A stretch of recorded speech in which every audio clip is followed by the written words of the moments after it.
Hey everybody, welcome back to the LuckyDog podcast. This is your host, Elias Roush. This podcast is sponsored by EliasRoushMedia.com, photo, video, digital media. Today we're discussing Climax, 2018, hour, 37 minutes, rated R, directed by Gaspar Noé, and written by Gaspar Noé. This is the same director that has brought some very controversial but yet art house styled media with regards to the movies. He's directed Irreversible 2002, who has some very controversial scenes in there. Some Another interesting feature he's directed Enter the Void 2009, and he's also been director of I Stand Alone. And so many people agree Gaspar Noé is definitely one of these auteur filmmakers that kind of likes to put you on edge. This is a A24 film, so when I mean put you on edge, normally they show you some sides of life that are a little bit more difficult to deal with. When we think of A24, we think of kind of mind-bending thrillers such as The Vitch. We have Midsummer, Hereditary, we have The Florida Project, The Lighthouse, the Spring Breakers. We have all these very unique indie style films that kind of give this it's definitely a different feel. So Climax is supposed to take place in the mid-90s. It's about French dancers gathering in a remote area or building, an empty school building, to rehearse a wintry night. Sorry, I fucked that up. I don't know what the hell I'm talking about. French dancers gather in a remote, empty school building to rehearse on a wintry night. The all-night celebration morphs into a hallucinatory nightmare when they learn that their sangria is laced with LSD. This stars Sofia Boutella as Sylvia. We know her best from Star Trek, The Kingsman, Hotel Artemis, Atomic Blonde. She, like the majority of the characters, people that are in this movie, actors and actresses, the majority of them were and are professional dancers before they were even starring in the movie. I think it was like over half of them were just professional dancers. And from what I was reading is that a lot of the script is kind of ad-libbed. These are just the characters that they chose. These dancers just kind of are talking off of a whim, just because the style of movie is taking all in one place. There didn't need to be tons of scripted dialogue with, talking about plot movement, because so much of this plot is revolving the characters just slowly going insane. And so I absolutely found this movie extremely riveting from a directorial and technical standpoint. I think from a story in script standpoint, it does lack in a few areas, but the visual style that Gaspar Noé brings to this and Benoit Debie is the cinematographer. The cinematography is the same cinematographer from Enter the Void and Love, as well as Spring Breakers. So we definitely have some Gaspar Noé. His personal cinematographer came from Love and then did Enter the Void, and has also worked on other A24 movies as well. So I will say that this movie is extremely visually riveting, but the story is definitely hard to revisit. There's a lot of psychological horror as well as just violence that just seems crude in nature. Many parts of the movie kind of reflect this sense of sexuality and violence, and it's this weird and odd mix and dance of it. The movie starts out with this amazing, the movie starts out with this amazing dance number that pretty much happens all in one take and really gears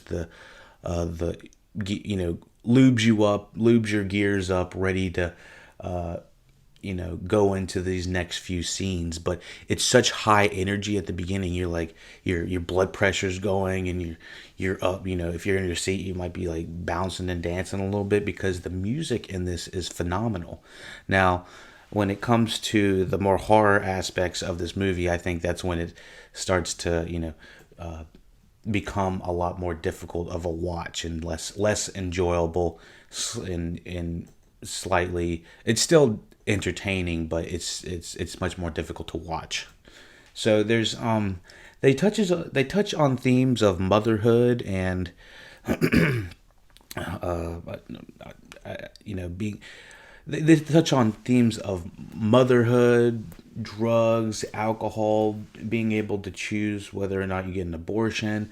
They are really just putting their toes in all these different pools and all these different waters, to test them out, in kind of this big blend of an amalgamation of this movie.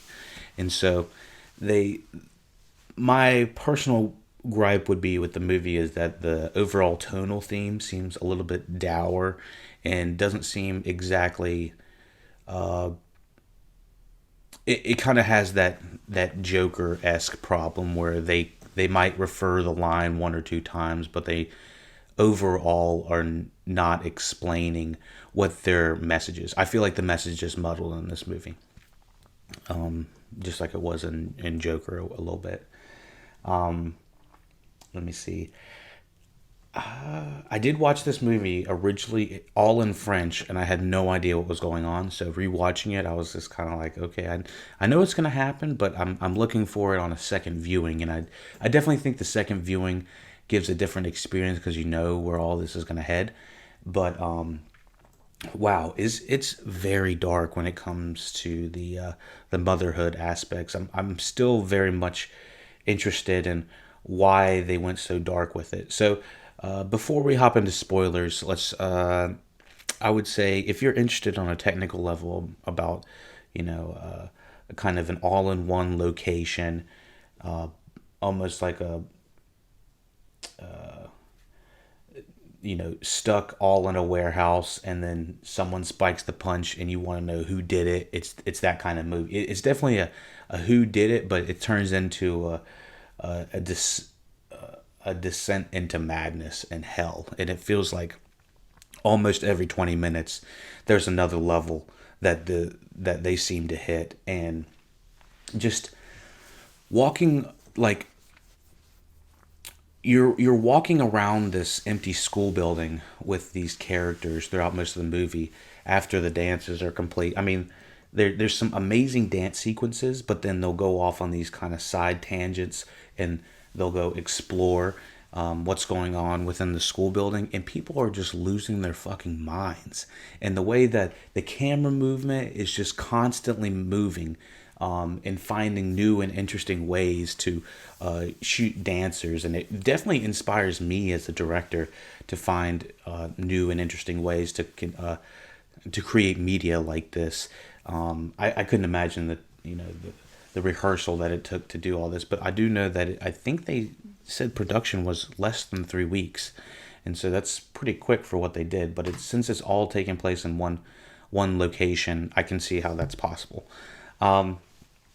The movie is shot in very long takes, with the exception of some of the editing at the beginning.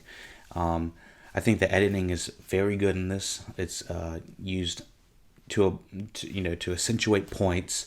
They'll cut at points when people they do interviews with these dancers at the very beginning, talking about sex, America, drugs, their history, basically who they are as people. And so you kind of do get a nice little roundup of who these individuals are. But by the end of the movie, you see their true colors. And so let's hop into the Climax spoilers. So spoilers for Climax. This is a movie I'd probably recommend unless you have, there's some stuff that happens to a family in this, and it is extremely difficult to watch. So if you have, problems with that, that's probably where I would, hop off the train there. But otherwise, if you're interested in horror, you don't mind if things happen, bad things happen to, families, good families, then, jump on in. The water's fine. It's pretty nightmare inducing. This is, from a cinematic standpoint, there's not many movies that hit this level of achievement of just being beautiful and horrifying all in one. Now, at the very beginning, at the very, very beginning, we see one of the dancers trying to escape, and she's covered in blood. And my God, I was like, I can't even tell who that is. She just looks so terrible. And so I had to go back on Wikipedia and find out who it was, but I believe it was Lou, who is escaping the building at the beginning, just bleeding. And I think she goes over one of the corpses of I think it's Omar, who's thrown outside of the school at the beginning. So, and he freezes to death. So I'd say over half of the dancers are either dead or unconscious by the next morning. And it's not till the very last scene who we find out probably spiked the punch. And let me see if it was the one lady dancer who, what was her name? Bloody Lewd. Psych goes into her room and drops acid into her eyes. And she was the one character who said that she does not like drugs, I believe, at the beginning. So that should have just tipped you off right there. Let me see what else. There was other characters at the beginning that you find out a little bit more about. The aspect of wanting to travel to America for, your culture. I think it was black. I think they said black culture is a little bit more expressed in America. I guess this was in '96, so I guess they didn't quite have a complete understanding of America, of the States. But I really don't know in comparison to France, because there does seem to be this through line of when I'm watching Korean movies, when I'm watching French movies and foreign movies. I haven't really watched, well, I'm a little bit of, I watched The Farewell as well, and that's kind of Asian culture. A lot of them have a lot of great things to say about the States. And I don't mean to toot our horn or anything like that. The States are excellent, and I haven't lived outside the States. So I can't speak too much to saying that. But there are a lot of limitations within the States as well. It's not like, you come over here and racism's all of a sudden, solved. It's not like you come over here, you just open up a mom and pop shop and you suddenly own a bakery or something like that. No, it's extremely competitive in the States. And yes, there are options to do just about whatever you want, but that doesn't mean you have the financial means to do whatever you want. And so I do feel like there's kind of that disparage when I hear in The Farewell, when I hear in Climax, when I hear in these, other foreign films that the States are, that much better, or there's products that are made in the States. I don't, from what I can tell living in the States, it's not put on a pedestal like it is in other places. And so, not to disparage anything, but the majority of stuff made in our daily households are not even from the States. Like, majority of the parts and clothing and food and things we get are from other places. And so what I believe makes the States that, makes it that much greater to, I guess, the outsider perspective would be the freedom that comes with it. I'm still learning a lot how this America is perceived by other countries and other cultures. So let me know in the comments what you think about the perception of the States from other cultures and countries. So yes, the beginning of this movie is very intense. It shows all of these different ethnicities and all these different types of dancers, and I believe we have some gay, straight, trans, all across the board. It's very diverse with binary, non-binary. We got all the sexualities spectrums all covered in this movie, just about. Excuse me. So let me see what else we have for this. There is a young child named Tito who is freaking breaking it down. He's like,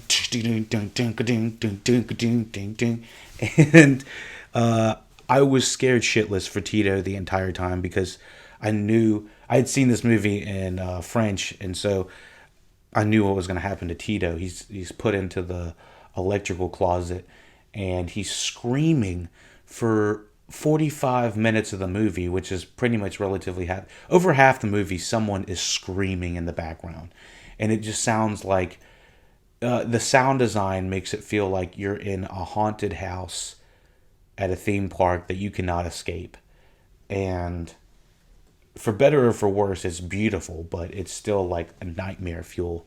And Kelly was watching this terrible trial of this kid that was murdered in real life, and so it was extremely difficult watching that documentary and then coming to this and watching this kid have to go through the very similar trials and being stuck in the electrical closet and his mom forgetting where the key is. And long story short, the mother just feels absolutely guilty as fuck, and then halfway through the lights go down because are shut off because, and it turns to this glowing red like you've hit the 11th level of hell, and someone's just like, oh shit, Tito's fried. And like it's just like traumatized. It's one of those things that I definitely think A24 thrives in, and that's having basically this traumatic event happen, and everybody around them is just acting like it's normal. Everything's all good. Midsummer did a great job with that. Who else did? I think Hereditary had a little bit of that notion in it, but everyone is tripping balls so hard in this movie that no one can help anybody. Like the Lou was the lady that we saw at the very beginning. She's one that claims she was pregnant, can't drink, can't do this, can't do that, and she comes in, and Dom comes in and claims that she spiked the sangria because she didn't drink it, and she's pissed that Lou is saying that she's pregnant on the side, so she knees her in the stomach directly where she would be pregnant, and then continues to kick her a few more times. And then Lou goes for help inside the dance floor, and this part made me a little bit extreme, and this is where I thought it got a little theatrical. This is where she goes in and she's like, Dom kicked me, Dom did this. And then Dom turns to her and basically calls her out and says, you spiked the sangria, you didn't drink it, and you're calling yourself false pregnant. And they instantly believe Dom. I didn't understand why everyone would instantly believe Dom over her. I know that they're, fucked up, but like, I felt like there was no sides. It was everybody was on the fucked up side and nobody was helping on the other side. And that's where Silva's character definitely felt like she was the only one that was trying to escape this trippy ass void that she was stuck in. And so that's where her character became much more relatable. And so the character dynamics go way south. I mean, they start telling her to kill the pregnant lady, Lou, to kill herself. She starts punching herself in the stomach. Like, where did all that come from? I was a little bit like confused about that, and she just grabs a knife and starts like cutting her arms and face up and stuff like that. I didn't understand. She was not on the level. I really did not understand why she was doing all this. I felt like she should have been the level-headed one in this. And they talk about having abortion as a choice. I don't think that's what everybody was in. Is this a big pro-life movie or something like that? Because they have no problem killing the kid. They have no problem killing, let's just say, she just destroys the fetus that is inside of her. It's like the through line I'm getting with this movie is they talk about motherhood as motherhood is flashed up as a title screen at one point, and it's like, what the fuck? There's two major title screens that I cannot remember at this moment what they pop up as. I'll probably put them in the this show description so I can just comment on it. I'll put the the lines that they put in there and put a comment under it, like, what the fuck was that about? Like, both times they flashed like a title up. Well, actually, all of the titles throughout this movie. It starts off with making it look like the movie was over, and basically putting the ending at the beginning, and even to the point where they have the credits. It felt like the credits are all at the beginning. I don't remember ever watching a French movie like that, or any movie like that, except a really old school one. And then, like 45 minutes in the movie, they decide to drop all of the credits of, it looked like all of the dancers, and then all of the music, and then the music labels, and then it had the director's stamp as well. Like, what were all those logos and shit? I was just blown away, and I've never seen a movie go basically 45 halfway through and then drop the credits, like, or drop the intro credits. Like, I was like, what is this? Is very different, but I really like the technical direction with regards to all of that. I couldn't help but laugh at that one lady that had got her hair on fire. I forgot that she actually lives at the very end. And honestly, if you got your scalp on fire, it would hurt like a freaking bitch. But honestly, in perspective to everything that else happened to everyone in this, in the building, she came out okay. I mean, really, most of the people came out either passed out, unconscious, dead, or or worse, if there was a worse. But yeah, so the messaging in this movie is a little bit muddled for me. The fueled dance party sex trip at the very end is insane to watch. They basically are showing the last 5 minutes of everybody fucking and fighting and doing whatever, tripping nutsack, balls everywhere. There's just scenes where we're just following these dancers all around. The camera's tilted sideways with colors going all over the screen, and somewhere in the background there's like contortionists like moving arms up around the side of their head in ways that their muscles and arms shouldn't be moving. I mean, it looks like Cirque du Soleil meets LSD, and you put it all in the blender and they can't get out of this house. I mean, that's what it feels like. And like, sprinkle in some dastardly deeds of all kinds, and you've got it. I mean, it is a freaking trip. I would like to see how this movie was made. I don't know if I want to go back and rewatch this entire movie, mostly because this was it was difficult to watch. There was points that I had my hand over my mouth gasping, and there was other points that I was fist pumping because this fucking music is amazing. And so this is probably one of the best horror films when it comes to talking about, or I don't know if this is a horror film, maybe a thriller. I'm not really exactly sure how you would categorize it, but because I don't think it's that bloody, but it's just really mean-spirited in some ways. But yeah, I definitely want to go check out Enter the Void and maybe eventually Irreversible, but let me tell you, Gaspar Noé, he has got a way of directing and I guess pulling levers and pushing your buttons. So check out Climax 2018 if you haven't already. I know my review only got a sliver of what you're going to experience. So let me know what you thought about Climax 2018. I thought it was an absolute mind-bending, drug-fueled depth into hell. And I couldn't get enough of the visuals, but I definitely got plenty enough of the story. So thank you for listening, watching LuckyDog Podcast. Check out all the social medias in the description: Facebook, Instagram, Twitch, YouTube. If you want to support the if you want to support the podcast, go to paypal.me/the LuckyDog Podcast. Donate whatever you want. If you want to get these podcasts early, I release all podcast reviews generally on Tuesdays.